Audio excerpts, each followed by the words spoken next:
কাল আমরা full family সুরত গিয়েছিলাম শপিং করতে, তাই লিজিও আমাদের সাথে ছিল। লিজি না থাকলে তো আমাদের মনটা আবার খারাপ হয়ে যায় না, সেই জন্য। সবাই যখন হোটেলে দাঁড়িয়ে নাস্তা করতে ব্যস্ত, সেই সময় আমি আর লিজি একটু মস্তি করছিলাম। আমরা একটু ঘুরু করছিলাম আর সাথে অনেক ফটোশ্যুট করে নিয়েছি। লিজি আমার সাথে অতটা থাকতে ভালোবাসে না, কেন কি লিজিকে আমি একটু বকাঝকা শাসন করি, তো মাম্মি হই না, সেই জন্য। লিজির সবথেকে ফেভারিট পার্সন যে, সেটা হচ্ছে লিজির ড্যাডি। লিজি ড্যাডিকে ছাড়া কারোর কাছে থাকে না।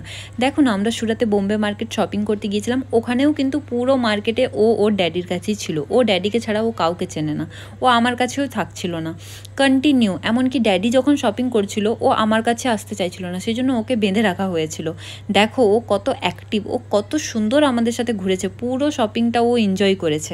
এর মধ্যে সবথেকে প্রবলেম যার হয়েছে সেটা হচ্ছে আমার হাজব্যান্ড। লিজি আমার হাজব্যান্ডকে এক সেকেন্ডের জন্য রিল্যাক্স করতে দেয়নি। ও আমার হাজব্যান্ডকে ছাড়া এক সেকেন্ড কারো কাছে থাকতে চাইছিল না, সেজন্য খুবই কষ্টের গেছে।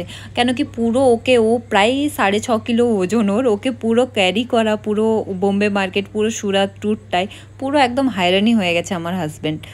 ও দেখো শপিং করা জিনিসগুলোর উপর বসলো, সব শুকে নিল, দেখে নিল, তারপর ও কিন্তু টাটা বাই বাই করে চলে গেল। ওকে আমি ডাকলাম, আয় দেখবি, আয় তোর জন্য কি আনা হয়েছে, ও কিন্তু দেখলো না, ও আমাকে পাত্তাই দিল না। ইজি অনলি লাভ ড্যাডি।